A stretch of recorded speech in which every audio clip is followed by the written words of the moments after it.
From the right, I'm Matt Lewis. From the left, I'm Bill Scher. And you're watching The Week in Blog. This week, Bill, a blogger in South Carolina alleges an affair with South Carolina gubernatorial candidate Nikki Haley. What else we got going on? Oh, yeah, that's right, a little thing down in the Gulf. Why don't you tell us how have liberal bloggers influenced President Obama's policy, or at least his press conference down there? Well, I think the fact they we're having this discussion on Thursday, yes, a few hours after Obama's Eastern press conference, a press conference which probably wouldn't have taken place if there wasn't this drumbeat of criticism, I think predominantly from many liberal bloggers. And that got extra, fuel on the fire put on by James Carville and Chris Matthews. The mouth of the South, James Carville.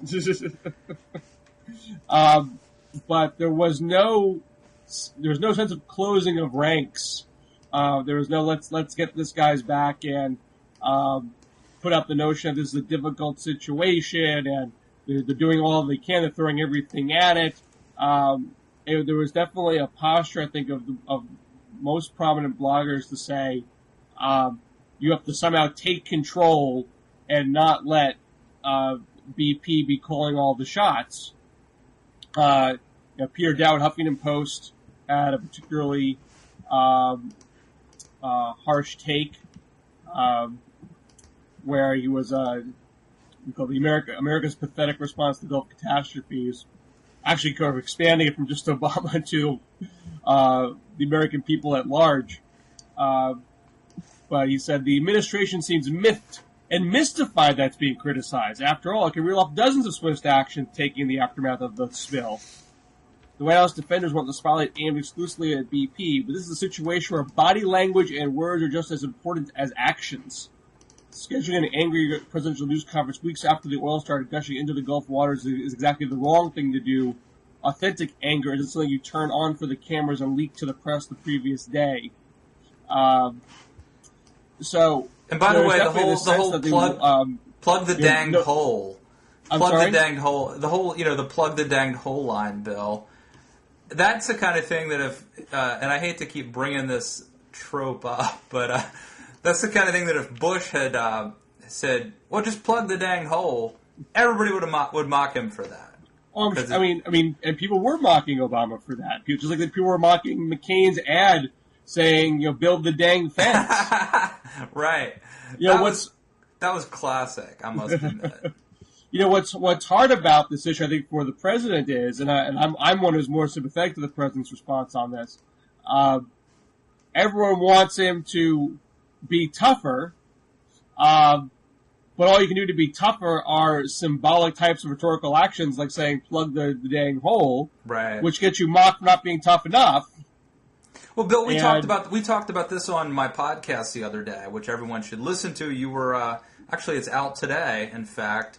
And you Thursday. have Newt Gingrich coming up soon, so everyone should be on the lookout for that. Yeah, Newt Gingrich will be on the podcast Friday. Bill Scher, I guess, came on Wednesday. It ran Thursday, so it's quite a star-studded week. But you and I talked a lot about the public relations stuff, and it matters. I mean, President Bush was criticized. And by the way, later I want to talk about how this is Obama's Katrina, Obama's Watergate, that whole thing. But drawing that analogy, and they're not really analogous entirely, but you can point out that President Bush was criticized for not going to New Orleans enough. Yet, I think today's day 38 since the oil spill. By the 38th day after Katrina, Bush had been to New Orleans, I think, 7 times. Tomorrow, Friday, will be only President Obama's second visit to the Gulf region. So, look, I think liberals have a good argument to say, hey, this guy, liberals shouldn't want what happened to, how do I put this? Having seen what Bush did to conservatives, and in some cases by not fighting back, in some cases by not having good public relations, if I were a liberal, I wouldn't want to see that replicated. I'm sorry, say it again? Yes, it's very confusing. I'm not sure I stated it as eloquently as I should have. Let me put it to you this way. As a conservative, I feel like some of George W. Bush's decisions, for example, not going to New Orleans quick enough, which he said was he would have just gotten in the way and it would have hurt the relief effort. But it really hurt conservatives. It hurt us because we needed him there for political purposes, because it's not just his reputation, it's just not just his legacy, it's actually the conservative, especially the Republican brand that was at stake. I think liberals could make the same argument to Barack Obama. Look, you need to do a better job from a public relations standpoint, not just for yourself, but because all the ideas that you want to pass are contingent upon your reputation. Well, Booman at Booman Tribune was making that exact point. He was saying he was sympathetic with Obama's substantive response. So I don't see any flaws in the Obama administration's response to the disaster.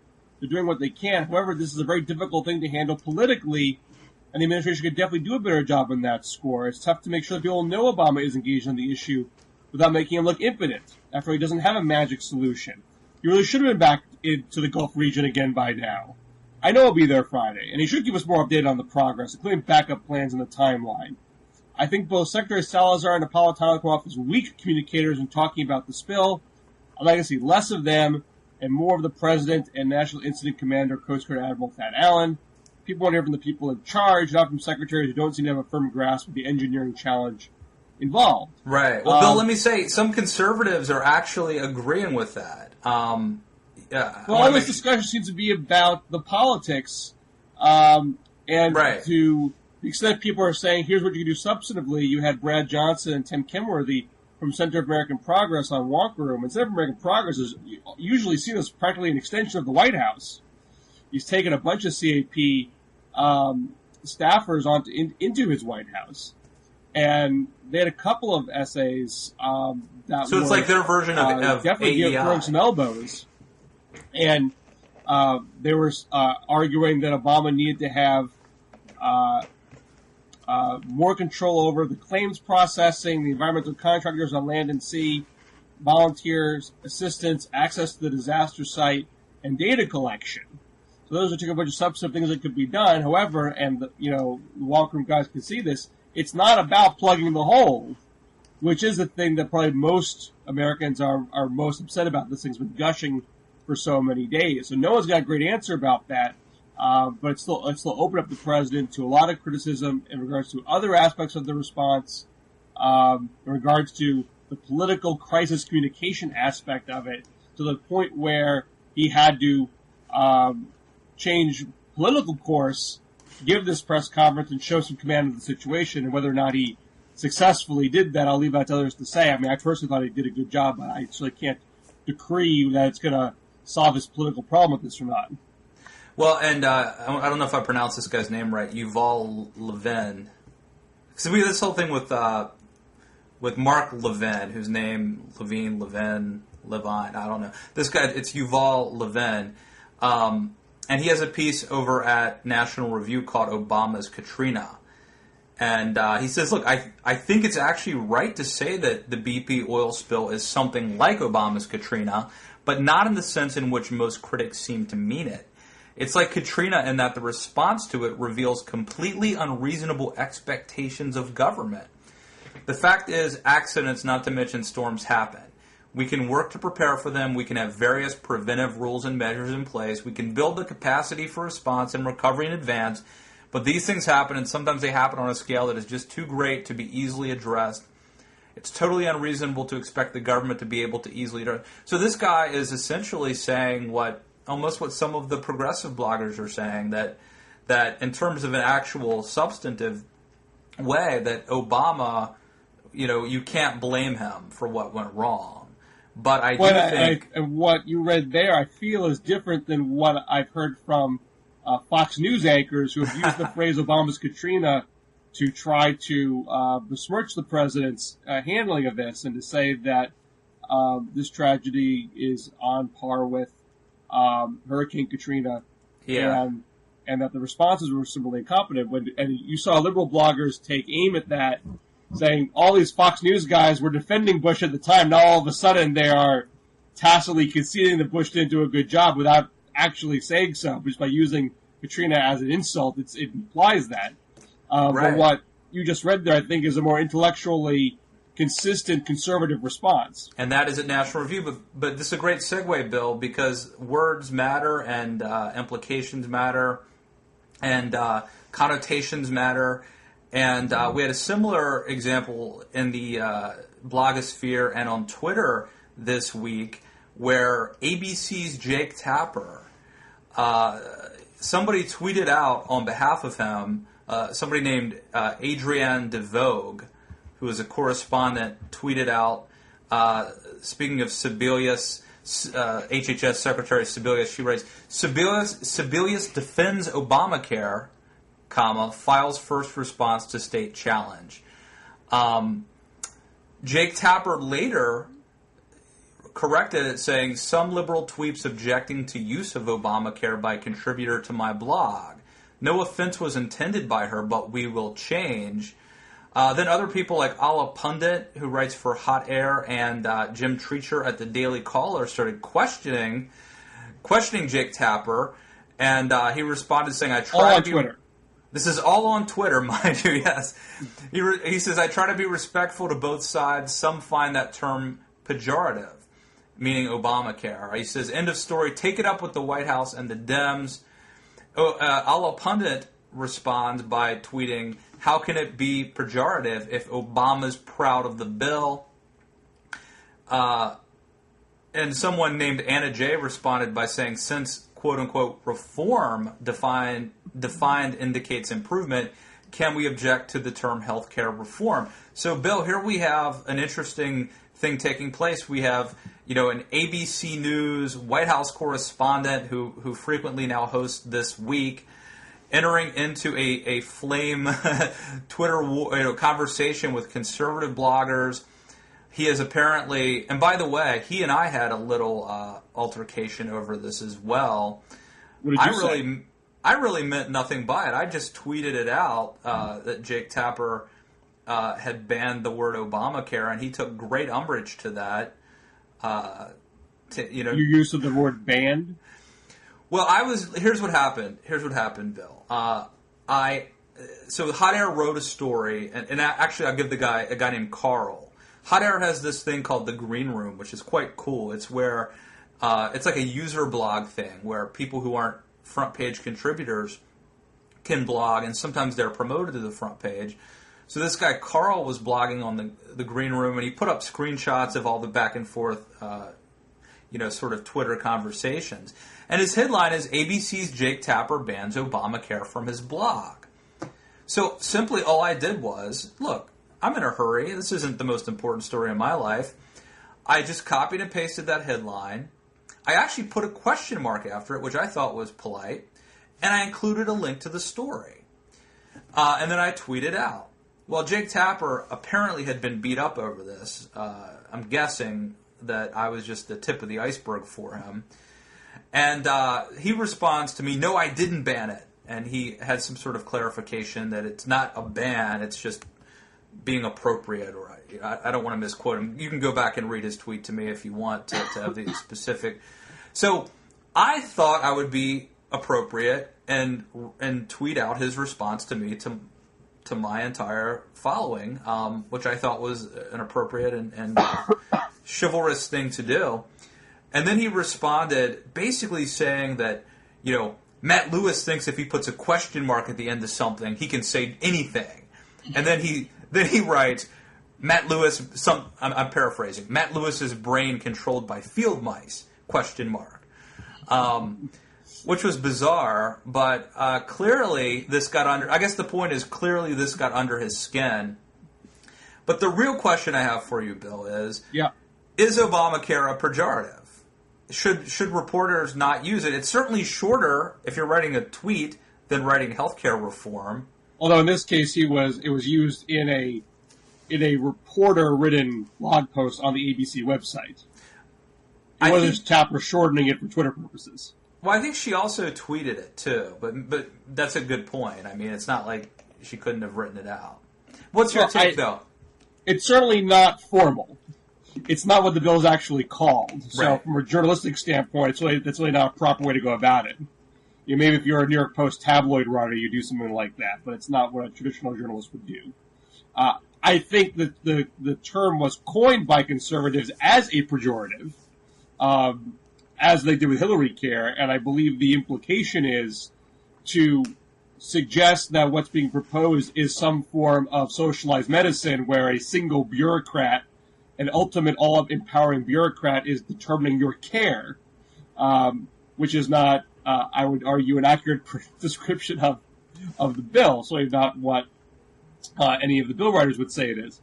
Now, I have noticed in a couple of corners, Roger Ebert in particular on Twitter, saying, hey, let's call us Obamacare forever. What's wrong with that? Sounds great. I love it. So there are folks who are trying to turn it around. But I do think the origin of the term is intended to be pejorative.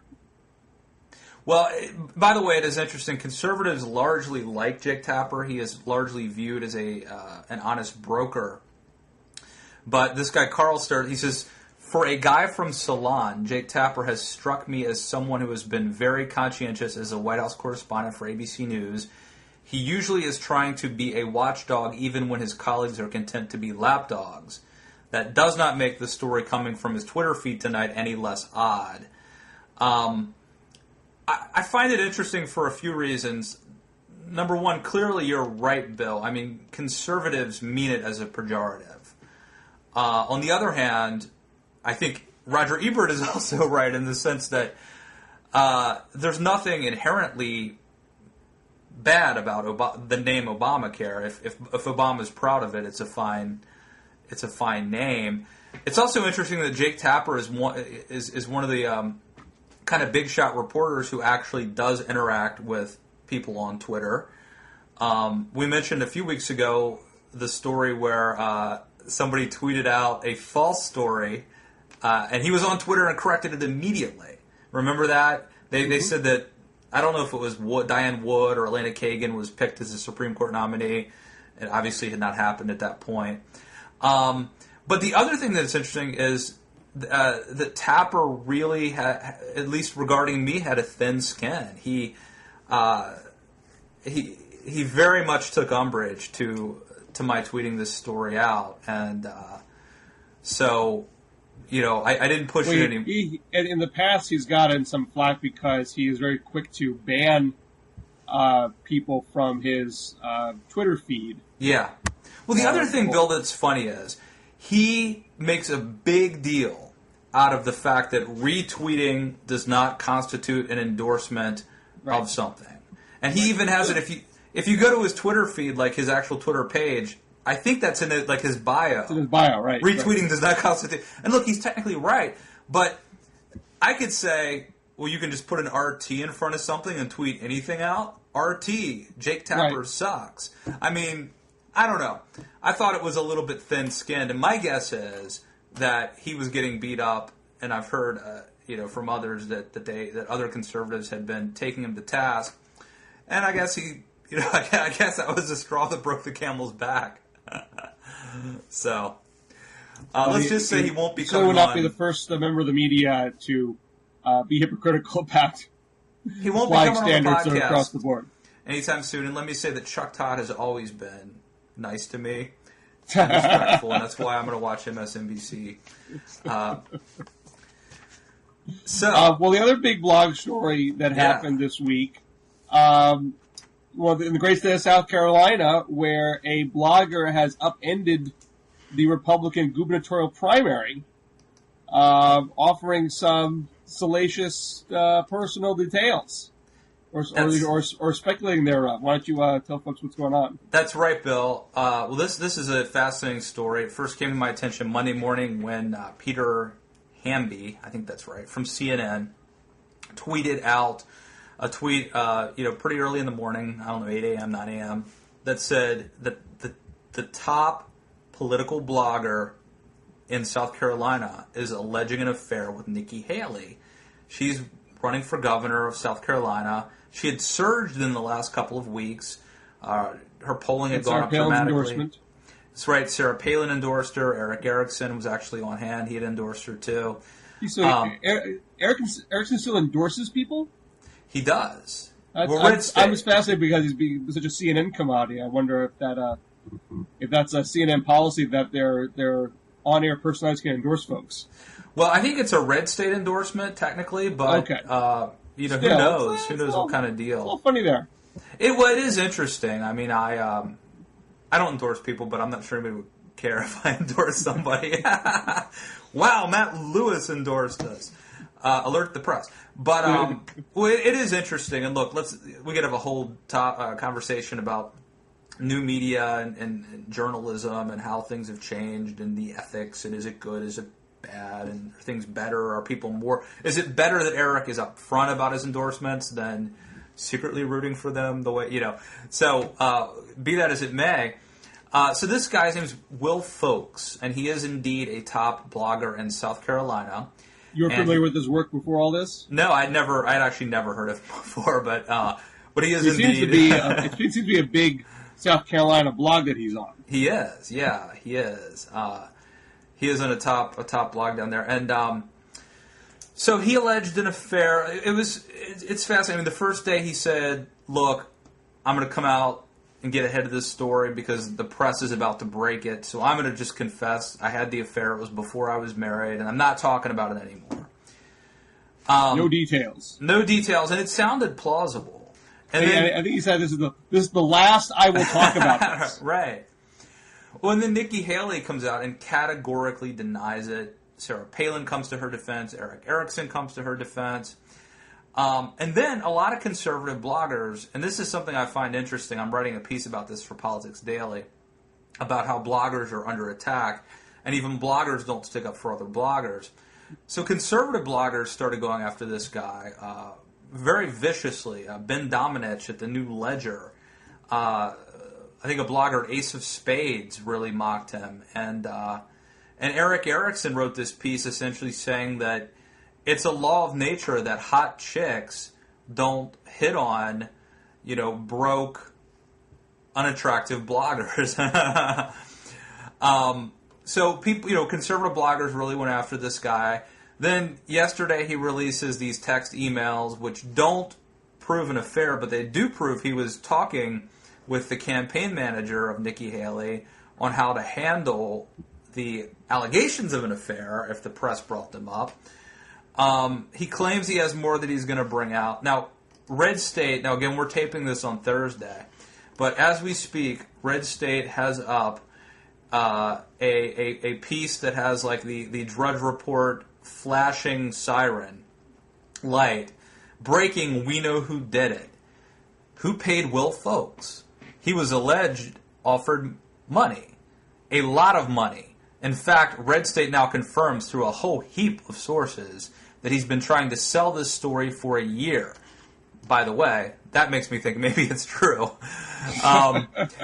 For a year. We know who bit. We know who didn't bite. We know who paid Will Folks to push this story out there. Oh, and you guys in the media, you've let the folks string you along. We're going to string you along. Tune in later for the answers. So Bill, it's entirely possible by the time that is. I'm sorry. By the time this airs tomorrow, Nikki Gate could be a huge story, and this could all be for naught. This could be worse than what happened last week when my audio didn't work, and the entire weekend blog that we taped is lost. It was arguably our best effort ever, one of our best shows, and I had a tech issue. The audio didn't work, and I totally ruined it. And it could be that this whole episode today is worthless because Red State might be about to unveil a shocking story that will blow this case wide open. Well, just what you laid out there, assuming what Red State is saying is true, that this blogger was shopping a story around to press, asking for cash previously. Yeah. Most journalistic outlets don't take don't pay cash for stories. That separates them from a National Enquirer, which does. Right.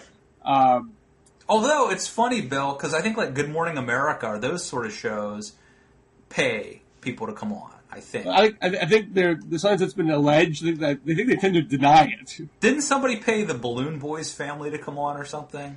That might have happened. I don't want to talk out of school here, but they generally say we don't pay for stories. That's not news.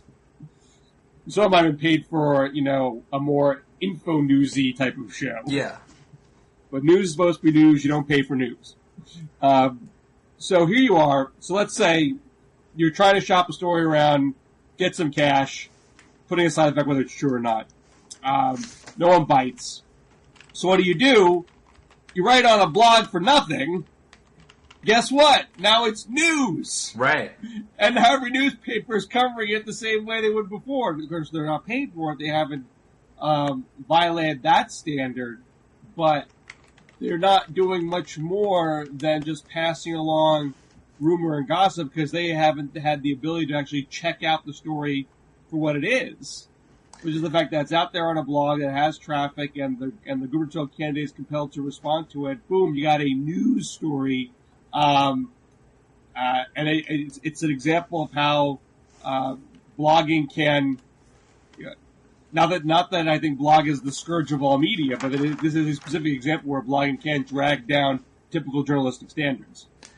Yeah, it's there's so many angles here. Also it quickly surfaced that this guy, folks, had a domestic charge against him. There's a lot of variables here. It's also, again, I mean, look, we're just speculating here, of course. But it's possible that he made this whole thing up. And it's entirely possible. It's someone's lying. Either he's lying or she's lying. Right. Entirely possible he made it up. Also entirely possible that he did have an affair with her, and he got paid by one of her opponents to bring it up.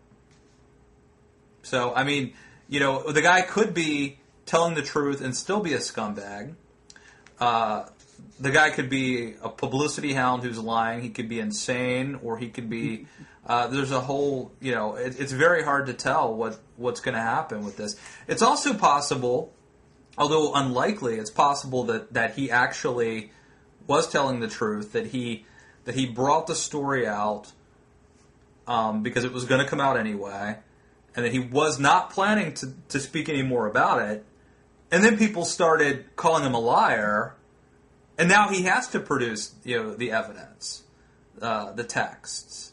So, who knows? But, I mean, go to Ace of Spades. They're really taking him on. That's a conservative blog.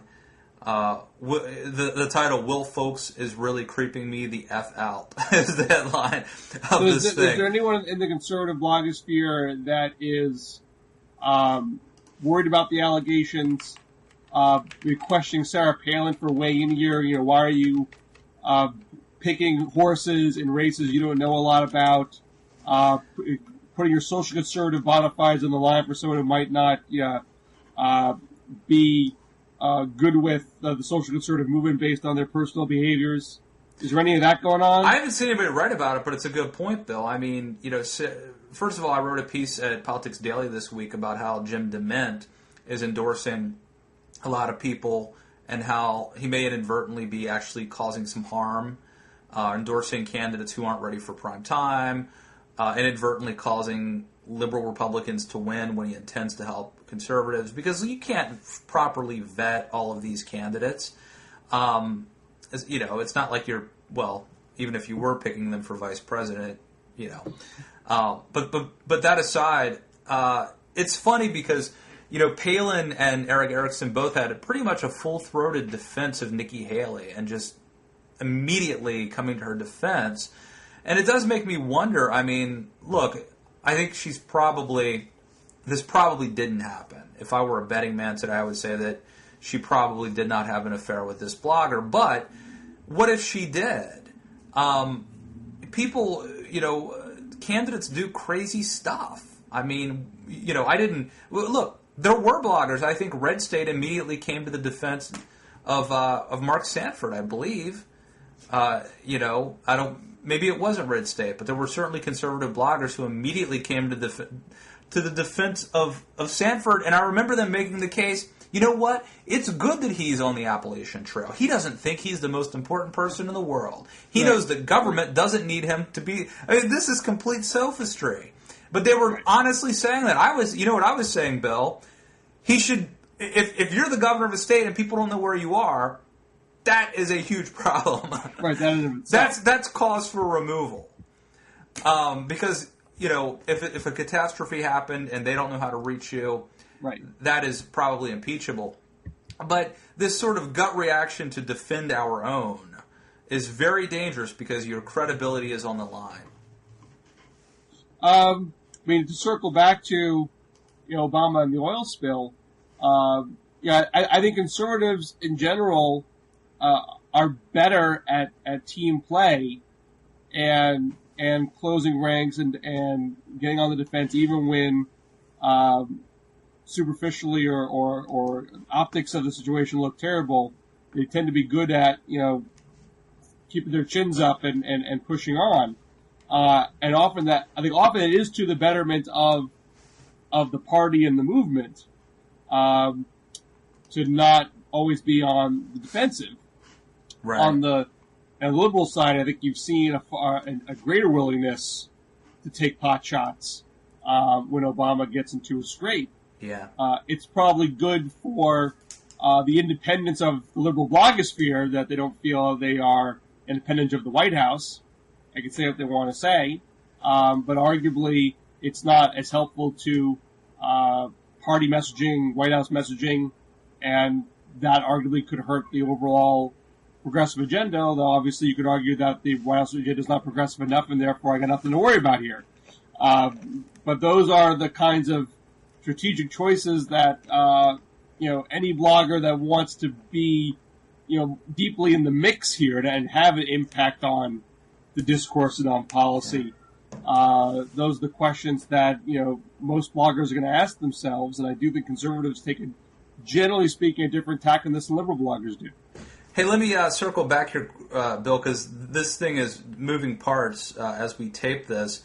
So an hour ago, I didn't see this till just now, but over at the Daily Caller, a guy named Jonathan Strong has written that Will Folks denies he was paid to dish dirt, as was alleged by Red State. And Will Folks says, the allegation that I tried to sell a story or that I took money to confirm an inappropriate relationship with Nikki Haley is patently false. So this Daily Caller story, sort of contradicting Red State. So we'll see what happens. We're still in a literally he said, she said That's moment. what this whole story has been. This is our fourth straight day of complete he said, she said on this. Now, are there other strong candidates in the South Carolina primary that are going to benefit by Haley getting, dragged into a total he said, she said, where no one can seem to really prove anything and get the story behind them? Absolutely. It's a very crowded and strong field. You've got Gresham Barrett, who's a congressman in South Carolina who's running. He voted for TARP, so that's hurting him. Henry McMaster, the attorney general. He was one of the first attorneys general who came out and said that he would, take on Obamacare and essentially, take to the Supreme Court.